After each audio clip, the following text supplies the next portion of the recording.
Hola a todos y todas. Este es el vídeo resumen del tema 5. Con este terminamos este cuatrimestre. Es un tema es bastante cortito, bastante asequible además. Y bueno, en este tema vamos a tratar los productos sanitarios que no vimos en el tema anterior, ¿vale? En el tema anterior hicimos más referencia a aquellos que se usan para determinadas patologías y determinadas enfermedades que los hacen indispensables para el tratamiento o para suplir determinadas características de esas patologías. Y sin embargo, en este vamos a tratar aquellos productos sanitarios que lo primero es verdad que la mayoría no están financiados por la Seguridad Social, cosa que sí que pasaban con los del tema anterior, para que tengáis también ahí un poco en mente las diferencias. Y luego en este caso son para patologías un poquito más, no menores, porque es verdad que tampoco hay más mayores o más menores, pero bueno, más asequibles de llevar, ¿vale? Pero que a su vez vamos a tener productos sanitarios que usan los propios pacientes, ¿vale? Entonces que nosotros también tenemos que conocer bien el funcionamiento de estos productos sanitarios para que estos pacientes puedan hacer las medidas correspondientes que favorezcan un buen estado de su enfermedad, ¿vale?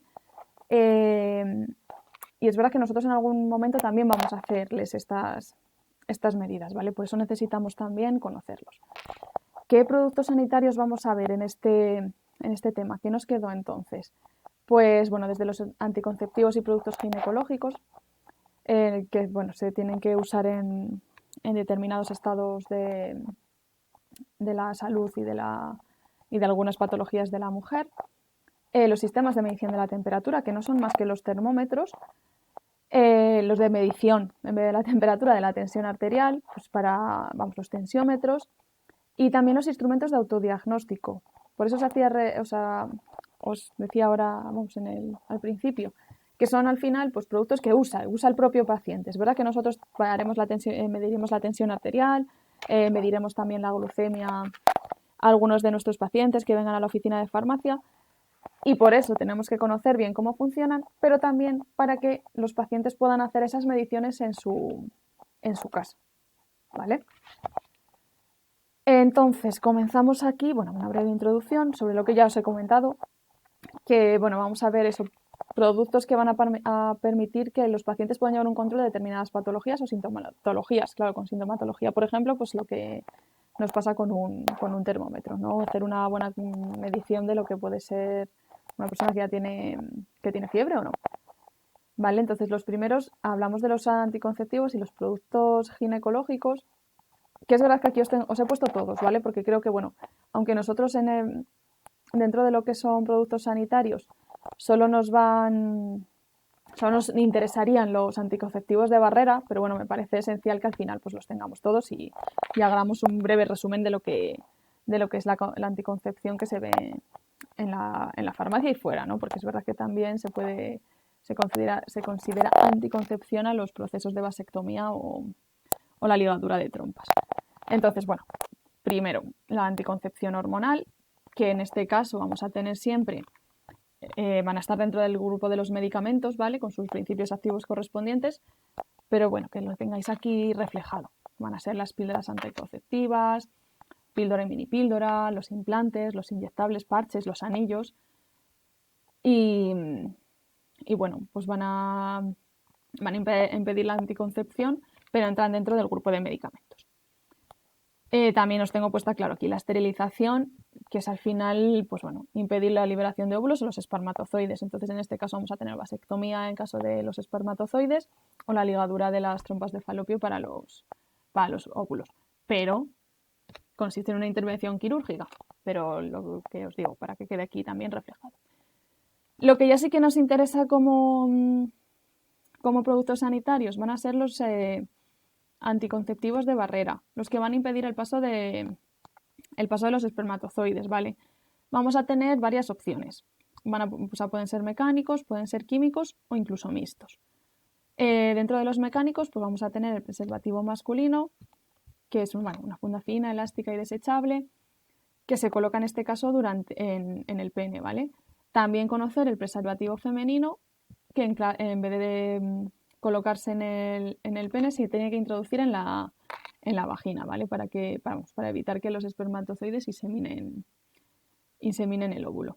Y luego también tenemos el diafragma, ¿vale? Que este es un disco, pues bueno, es flexible, es blandito, pero bueno, un poquito más rígido que ya que los materiales que se usan para los preservativos. Se colocan en el fondo de la vagina, pero es verdad que en este caso lo tiene que colocar un especialista, ¿vale? Luego, dentro de los químicos, bueno, pues son los espermicidas, que lo que hacen es matar los espermatozoides, que dejarles un poco cao, ¿vale? Para que no puedan moverse de forma correcta. Y bueno, es verdad que no se suelen usar de forma, o sea, solitario, ¿no? Suelen ser, pues bueno, combinados con el uso del diafragma, por ejemplo. Y luego, como mixtos, están las esponjas, que, bueno, son como, pues eso, desechables y con forma de discos, suelen tener una espuma, normalmente suelen estar acompañados de espermicida, y bueno, se colocan en la vagina, y bueno, el efecto suele durar eso, unas 24 horas.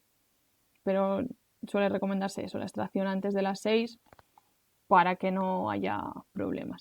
Y luego también, bueno, pues el DIU, que es verdad que hay uno que es de cobre y luego otros que sí que sería tratamiento al final también hormonal, ¿vale? De progesterona, que sería pues similar a lo que se conoce como la anticoncepción hormonal, ¿vale?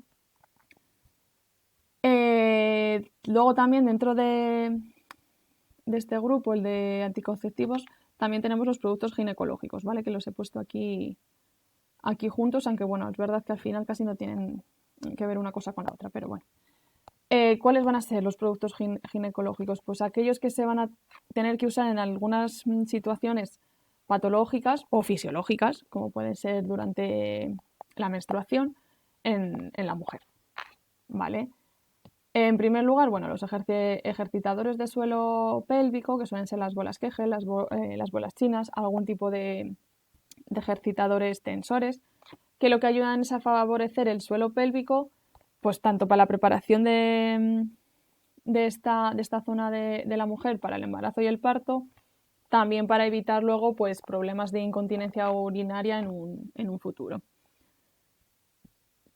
Otro producto sanitario que se encuentra, además ahora, bueno, más de moda, ¿no? Pues es verdad que ha surgido hace relativamente poco tiempo, en unos años atrás, y son las copas menstruales, que también se van a encontrar en supermercados y para farmacias, pero es verdad que también en las farmacias, que son recipientes reutilizables en este caso, o sea, dentro de lo que son los productos sanitarios de higiene femenina, tiene la ventaja de que es reutilizable, que se introducen en la vagina y recogen el flujo menstrual, ¿vale?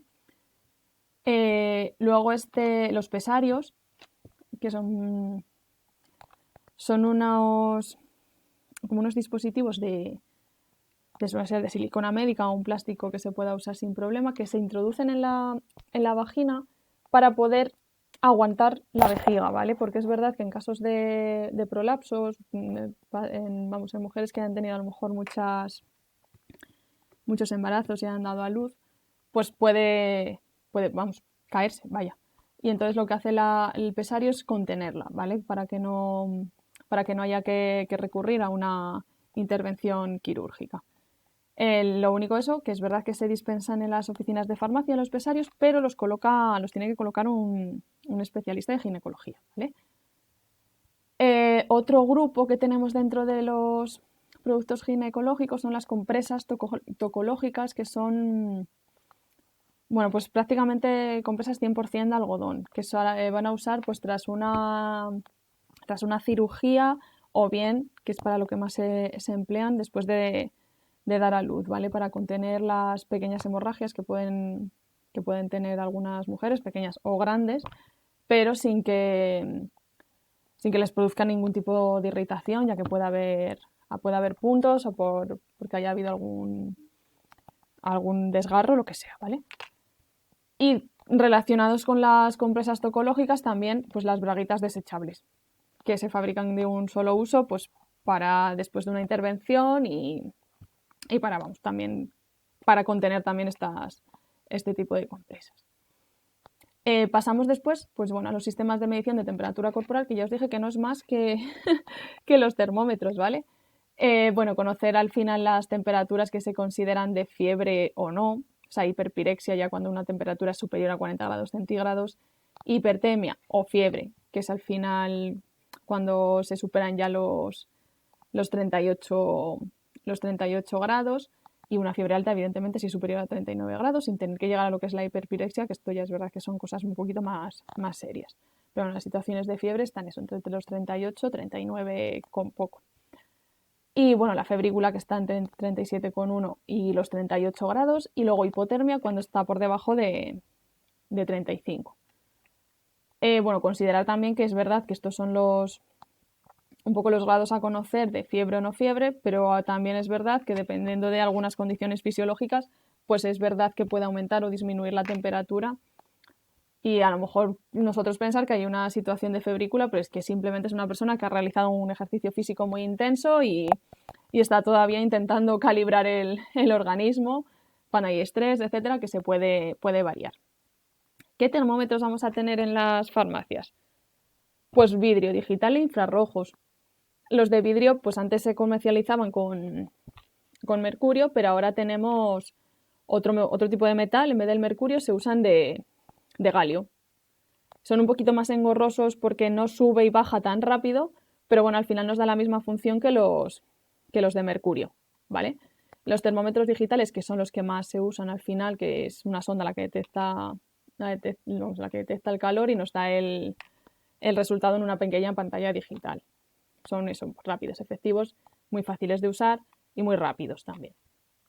Y luego los de infrarrojos, que bueno, toman la temperatura, pues efectivamente, como la palabra indica, ¿no? A través de los rayos infrarrojos. Entonces no se necesita el contacto directo.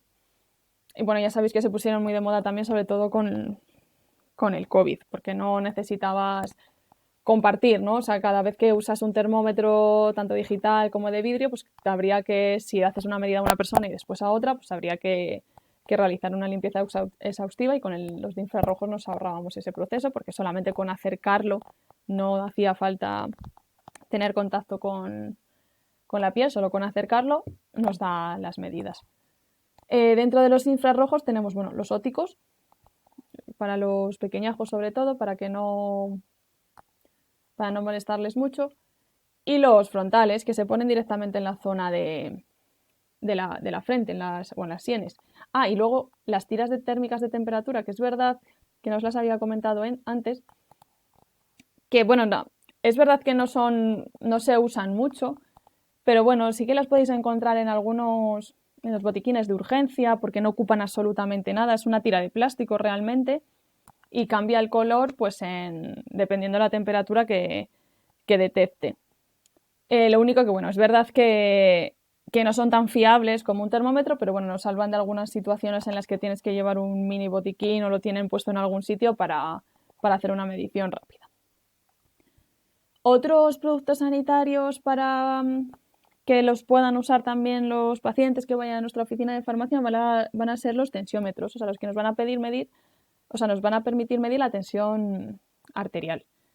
La tensión arterial o presión arterial, pues es la fuerza que ejerce la sangre contra las paredes de nuestras arterias. Tenemos que diferenciar la sistólica, que se corresponde a la sístola ventricular, es decir, cuando nuestra sangre sale del corazón, y la presión arterial diastólica, que corresponde con el valor mínimo de la presión arterial que se da en la sístole, cuando está en reposo el corazón, ¿vale? Siempre se va a dar las medidas de presión arterial con estas dos, ¿vale? Es verdad que si nos falta una, no estamos haciendo una medición correcta, porque tenemos que tener las dos para valorarlo, ¿vale? Se van a expresar en milímetros de mercurio, y bueno, para tener valores en la cabeza de lo que sería lo ideal, pues tendría que estar en una sistólica en 120 y una diastólica en 70 milímetros de mercurio. Un poquito más arriba, un poquito más abajo, pero esos serían valores saludables. No obstante, os tengo aquí puestos lo que se consideraría normal, lo que se consideraría ya una presión arterial o tensión arterial baja, o ya cuando nos vamos a casos de hipertensión tipo 1 o tipo 2, ya cuando ya superan los 140 y los 90 milímetros de mercurio. ¿Vale? Ahí ya tendríamos problemas serios. ¿Qué instrumentos vamos a tener? Evidentemente los tensiómetros, que realmente denominamos esfigmomanómetros, ¿vale? El esfigmomamómetro aneroide, que es los primeros, los que son más antiguos, contienen el manguito que va conectado a una pera que nos permite a nosotros ir inflando y desinflando para que podamos hacer la medición, que son muy precisos porque vamos escuchando nosotros los latidos, entonces nos dan unas medidas muy exactas, pero es verdad que es un poquito no, son bastante engorrosos de usar. Entonces es verdad que por otro lado tenemos los esfigmomanómetros electrónicos, son los que más se usan, ya no solo porque son son muy precisos, pero claro, estamos hablando de poder hacer mediciones autodiagnósticas que las pueda hacer el paciente en su propia casa. Entonces, claro, si tuviésemos que recurrir al aneroide es bastante más difícil, sobre todo porque además necesitamos medir los latidos con un fonendo. Sin embargo, en este caso no, es colocar el manguito y ya está. O sea, nos hace la medición, ¿vale? Tenemos dos tipos, el auscultatorio, que se lo hace en la medición con un micrófono, pero bueno, aquí es verdad, no se usan mucho porque no se colocan muy bien a veces y entonces nos puede dar un poquito de error. Sin embargo, luego tenemos los oscilométricos, que son los que realmente conocemos, manejamos más, que nos analizan la onda de pulso, que son muy fiables, son muy fáciles de usar por cualquier persona, entonces son los que siempre tenemos disponibles para sobre todo las automediciones. Bueno, luego es verdad que estos los podemos encontrar tanto de muñeca como de brazo, un poco por los usos que le quiera dar cada uno y cómo se encuentre más cómodo. Hablando de más temas de instrumentos de autodiagnóstico, no podemos olvidar lo que son los sistemas de autocontrol de la diabetes, ¿vale? Para que las personas que padezcan diabetes puedan controlar sus estados de glucemia, la cantidad de glucosa en sangre que tienen. ¿Qué tipos de diabetes conocemos? La diabetes tipo 1, la diabetes tipo 2 y bueno, también la gestacional, pero es verdad que esta pues, suele desaparecer tras el parto y no permanece. Pero bueno, la diabetes tipo 1 es la que se diagnostica en pacientes jóvenes, en niños, y es la diabetes en la que no se produce insulina, ¿vale? Ya lo hemos visto también en temas anteriores, pero bueno, para que quede aquí también reflejado. Y la diabetes tipo 2 es en la que se produce resistencia a la insulina, ¿vale? Pero el organismo produce insulina, pero se hace resistente a ella, que es la que está relacionada con los estilos de vida saludables, ¿no? Esta es verdad que no se puede hacer nada, suele tener factores genéticos, pero quien la padece es verdad que no puede controlarla por un estilo de vida saludable. ¿Qué vamos a necesitar nosotros para controlar la glucemia? Pues bueno, es verdad que nos va a valer con tener un dispositivo de medición, pero para hacer esa medición nosotros vamos a necesitar tomar una muestra de un poquito de sangre. Entonces vamos a tener un dispositivo de punción que vienen ya preparados en los que se colocan las lancetas y entonces tú puedes calibrarlo pues para que te hagan el pinchazo de una forma más sencilla y no tengas que estar ahí con la lanceta todo el rato. Esa gotita de sangre que nosotros necesitamos la vamos a poner en una tira reactiva para para convertir la gota de sangre en la información real de la glucosa que tenemos en ella. Y luego esa tira reactiva es la que nosotros ya vamos a poner directamente en el dispositivo de medición, en medición de glucemia, que también conocemos como glucómetros, ¿vale? O sea, tener en cuenta eso, que para hacer la medición pues vamos a necesitar estos tres dispositivos, ¿no? Para la lanceta o bien un dispositivo de lancetas, la tira reactiva en la que vamos a depositar la gotita de sangre y luego ya directamente el medidor. Luego es verdad que ya también sabéis que hay, os lo tengo aquí, os lo comento aquí, pero que estos son los sistemas más sencillos, pero bueno, que también hay opciones de colocar un dispositivo en el brazo que va haciendo la medición de la glucosa en sangre de forma continua y que nosotros la podemos consultar incluso con una aplicación en el móvil. Luego, una cosa que sí que tenemos que tener en cuenta sobre estos sistemas es que en caso de pacientes insulinodependientes, en la mayoría de las comunidades autónomas se los dan de forma gratuita, o bien a través del sistema o sea, a través de su centro de salud o a través de las farmacias. En el caso de Castilla y León es directamente en el sistema de salud, o sea, en su centro de salud.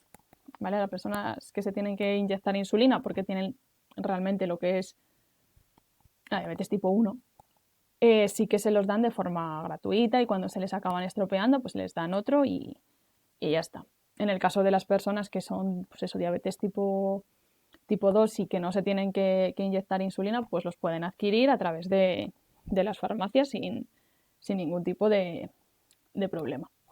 En las comunidades autónomas en las que se los dan a los insulinodependientes, no a través del centro de salud, suelen ser pues a través de una receta médica que les hace el médico, ¿vale? Sin ningún problema, pero bueno, es verdad que nosotros, me imagino que la mayoría estaréis en Castilla y León, se los dan directamente en el centro de salud. Otro de los productos sanitarios que nos permiten, en este caso no detectar patologías, claro, sino si una mujer está embarazada o no, son los test de embarazo, ¿vale? Que detectan la gonadotropina coriónica humana, que es una hormona que se produce en el momento en el que la mujer ha quedado ya embarazada, lo produce el feto directamente. Y es una detección que, bueno, son test que se llevan usando muchísimo tiempo y que nos aseguran prácticamente al 100% que si un test de embarazo da positivo, la mujer está embarazada, ¿vale? Bueno, unas recomendaciones también aquí os pongo a la hora de hacerlo, pues que es verdad que lo ideal es hacerlo pues por la mañana, aunque ya es verdad que se puede hacer a cualquier hora del día. Antes siempre recomendaban por la mañana, pero es que ahora son tan fiables que no hay problema en hacerlo después, pero bueno, se recomienda siempre con la primera orina del día. Y bueno, lo que os digo es que es verdad que un resultado positivo, pues es que ya nos va a decir con total seguridad que sí que lo va a estar. Entonces, en el momento en el que una mujer os diga, pues es que me ha salido positivo y tal, pues ala, ya directamente mandarla al médico para que empiecen a hacerle ya un seguimiento de lo que es el embarazo. Otros test de autodiagnóstico que vamos a encontrar, pues de enfermedades infecciosas. Estos ya los tenéis conocidos, ¿no? Conocidísimos, porque por desgracia en los últimos años nos ha tocado siempre, bueno, siempre no, pero seguramente os ha tocado hacer alguno. Es verdad que los que más conocemos son los de autodiagnóstico del COVID, que vamos, detectaban a nivel de antígenos de las proteínas del virus, pues la presencia o no de este tipo de virus. Luego vinieron pues que discriminaban entre si era COVID, gripe A, gripe B, incluso el virus respiratorio sincitial. Sabéis cómo se utilizan y los conocéis, estoy segura. Pero bueno, es verdad que antes de los test de diagnóstico de COVID ya teníamos algunos otros test de diagnóstico en las oficinas de farmacia y eran los del VIH, ¿vale? Además es verdad que en distintas comunidades autónomas, incluida en Castilla y León, se han hecho distintas campañas, ¿vale? Para que la gente pudiese hacerlo de forma anónima, no tener que ir al hospital y tal para hacerlo, detectarlo y luego ya si salía positivo, pues poderles mandar y avisarles, pero ya os digo que de forma completamente anónima. Ellos firmaban como un consentimiento y claro, la farmacia se comprometía a que esos datos no saliesen de allí, simplemente sí que se utilizaban los datos pero a nivel estadístico, ¿vale? Solo positivos y negativos para tener en cuenta estudios luego de estadística. Y entonces, bueno, ya existían antes que los del COVID, pero bueno, es verdad que los del COVID han tenido mucha importancia en estos últimos años. Y otro tipo de test, no de diagnóstico, pero sí para identificar la presencia de sustancias que podemos encontrar en las farmacias, son los test de drogas, ¿vale? En estos casos se van a hacer en orina. Es verdad que los del VIH son en sangre y los del SARS-CoV y gripe son, vamos, una muestra de la mucosa. Pero los de drogas sí que son en orina, ¿vale? Y se puede detectar cocaína, cannabis, distintos opioides, incluso alcohol, evidentemente, claro. Y eso sí, lo único que se detectan sobre todo un consumo recientes, no en 10 días, por ejemplo, pero en 2-3 días sí.